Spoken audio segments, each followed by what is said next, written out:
Assalamualaikum korang. Ini produk Balm & Co Woody Wonder yang memang lain daripada yang lain. Bukan jenis spray pedih ketiak tau. Ini skin food. Maksudnya dia rawat kulit kita sekali, bukan sekadar untuk eliminate bau. Bau dia pula gabungan daripada patchouli dan lavender. Ala-ala spa kayu lah. Calming, wangi natural dan bukan bau bunga tiruan. Tekstur dia pula lembut, senang sapu dan cepat serap. Tengok ni. Best.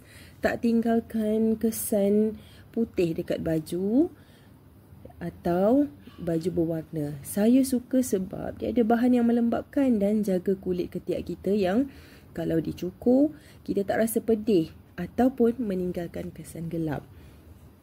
Lavender bagi soothing. Patchouli pula bagi efek earthy. Rasa bau membumi yang tahan lama.